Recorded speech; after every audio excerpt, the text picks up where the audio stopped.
Halo semua, kembali lagi bersama saya Nabila Khairunisa dengan NIM C1L023018. Di video kali ini, saya akan memberikan informasi terkait media pembelajaran berbasis permainan atau game-based learning untuk memenuhi tugas mata kuliah media pembelajaran. Sebelum kita ke video selanjutnya, media pembelajaran itu apa sih?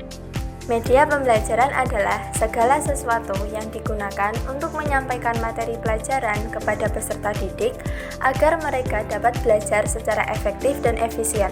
Media pembelajaran dapat berupa objek fisik, teknologi, atau kombinasi keduanya. Sedangkan media pembelajaran game-based learning adalah metode pembelajaran yang menggunakan permainan sebagai alat untuk mengajarkan materi kepada peserta didik. Sebagai pemenuhan tugas mata kuliah media pembelajaran, saya membuat media bernama Econoland. Econoland adalah sebuah permainan yang diadaptasi dari permainan Ludo. Permainan Ludo adalah permainan dari papan tradisional yang dimainkan oleh 2-4 orang. Permainan ini menggunakan bidak dengan warna yang berbeda-beda dengan tujuan adalah mencapai garis akhir. Karena permainan ini bisa dilakukan untuk beberapa materi, pada kesempatan kali ini saya memilih materi Badan Usaha dalam Perekonomian kelas 11 Kurikulum Merdeka.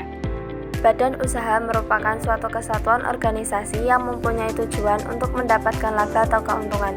Dalam pembahasan terkait badan usaha, saya berfokus kepada badan usaha milik negara atau BUMN, badan usaha milik swasta atau BUMS, badan usaha milik daerah atau BUMD, koperasi, dan manajemen dalam badan usaha. Untuk alat dan bahannya, kertas ukuran 100 cm x 60 cm, styrofoam ukuran 60 cm x 40 cm, kertas print berisi pion, materi hukuman dan pertanyaan, pensil warna, spidol, gunting, double tape, cutter, penggaris, pensil dan penghapus, serta dadu. Bagan-bagan Econoland terdiri dari papan Econoland, judul Econoland, serta materi pelajaran. Pion terdiri dari 4 buah digunakan untuk menjalankan permainan. Dadu digunakan untuk menjalankan permainan. QR Code berisi video pembelajaran.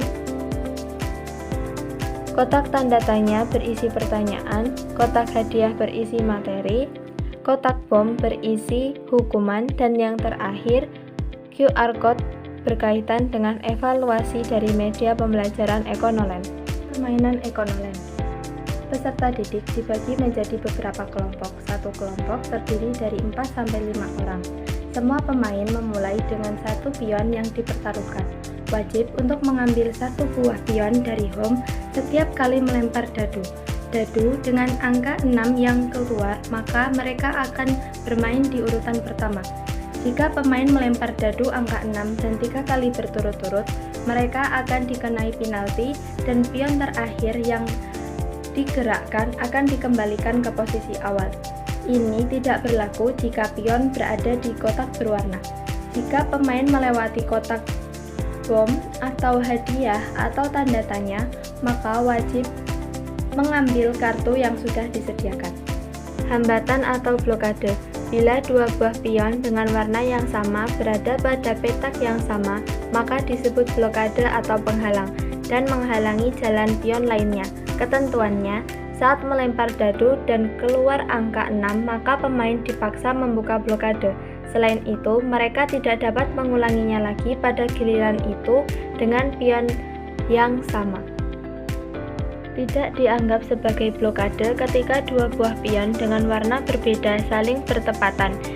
Ini terjadi pada peta aman sehingga pion lain dapat lewat tanpa masalah, tetapi tidak dapat terjadi pada petak tersebut. Tangkap pion-pion. Pemain dapat menangkap atau memakan pion dengan warna lain jika pion tersebut berada di petak yang sama. Pion yang ditangkap dikembalikan ke home dan harus memulai dari awal lagi.